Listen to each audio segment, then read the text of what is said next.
What type of politicians we have in Nigeria? Very heartless type of human being.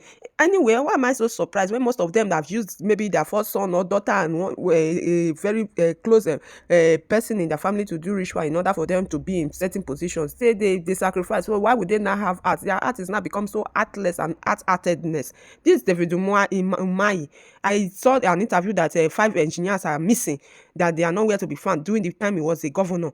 And one of the reasons the wife to one of the engineers said that David Omai asked the engineer to make a claim that they have inspected the project and the project was perfectly done, that the man should sign. That the engineers should sign that the project was perfectly done. And the man said no, that he cannot attest to that, that it is against his moral rights, it's against the practice of the engineers, that they will shortlist him in the African banking sector, that he cannot do it.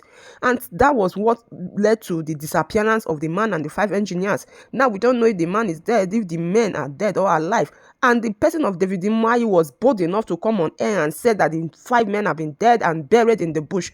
A governor, a public figure, somebody that is there to serve and nobody can hold him accountable. You see, that is the more reason this social media is very, very important now for us, that we can go and verify anything they say, not just saying it. They say they've done it, go and verify. You see, this verification of a thing now is very important. They cannot just come and tell us that they've done a project, they've commissioned the project. We'll go there and verify and put it on here. This was what this person did, like this. You see, it's the same thing now that they did in this coastal road. You see, they did not go the way they've been doing it. They will just go right and they just come out that they've done it. They think that it is business as usual. It is no longer business as usual.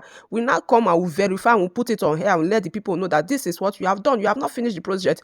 The same thing, what they did to the 5 engineers is what he was coming to do in that coastal project that he said they've commissioned so and so numbers of kilometers, whereas they have not even done up to 10 kilometers, that they now brought it out for the citizens to see what they have done. You see, the same circle, the pattern they use for the local government, the pattern they use for councillor, the pattern they use for the government, that is the pattern they're using for ministers. They will still take it to become president. They will still take it to become senator. So it's the same pattern. It is nothing. They are just garbage in, garbage out. What they be doing is what the practice they have been doing is what they are still continuously doing. No changes. So this David Umahi, come and tell us what happened to the 5 engineers. We should know and should be held accountable. And my other question is this Fanala and Fanana's chamber. I don't understand them. Their cases are always very mysterious in my observation, in my opinion.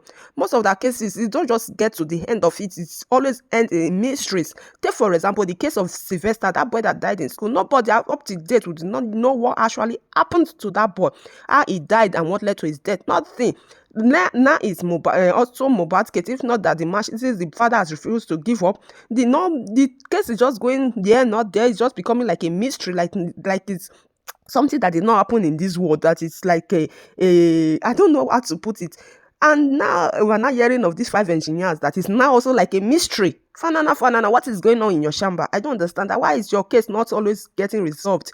Why are your cases coming like mysteries? Like it's like something that is of a spiritual thing, that is like a rocket science. Let me use that word. Why are your cases looking like rocket science? Simple thing, take pathology, take DNA, and let the result come out. But no, your case is always going like this.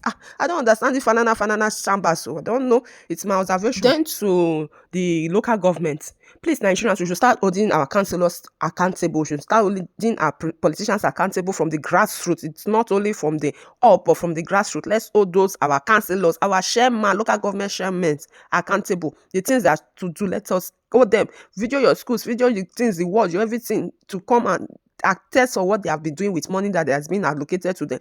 Very dark man went to one village in Port Harcourt, and the place I saw that army are there to protect pipeline. They are not yet there to protect human beings, so but the pipeline, the investment, they are more interested in the investment rather than the people that the investment is affecting. That thing, you don't, the hazard effect on the citizens of that community, they are not concerned. The road, they are not concerned. Their education, they are not concerned. Their health, they are not concerned, but they are more importantly interested in protecting the pipeline, the ring wells. That is their interest too. And when I watched the video that Burna Boy did with the governor, he was not referring to the community like one racial community that nothing to do community that has oil. One of the first community that petrol was crude oil was discovered in. You are calling it a poor community. The governor was the way he referred to that community, he actually tells the mindset those people are using to deal with this country, with the citizens, and with everybody. In Borno, I saw the bomb blast that happened in Borno. They are not talking about it, so it's not going viral. They are not talking about it. Nigerian news stations, they will not talk about it. But the irrelevant ones is what they bring on air, be talking about. Lives, Nigerians, they are taking their Nigerian lives every day. You see the bombing now, they have gone to bomb doing the Muslim fasting. There they will not say that it was Christian. Then doing a Christian festivity, they will not come and bomb doing Christian festivity, so that they will not say it is Muslim. They are just causing division, ethnic division, tribal division, and political division, just to divide the country and let them have their way and be pumping and be extorting and be sapping whatever they want to sap from the Nigeria. Anyway, I thought they said USA has signed an alliance with Nigeria in the aspect of security. So how come we are still having bomb blasts in Borno? What was the aim of the security alliance for? What did they sign that alliance for?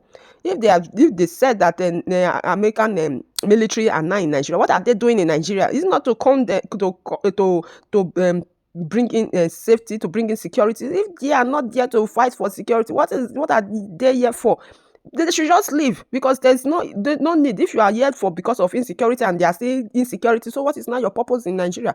Please leave, because right now the insecurity is still the same, no changes. So I don't understand the alliance, the agreement, the memorandum of understanding between Nigeria and America in the case of security.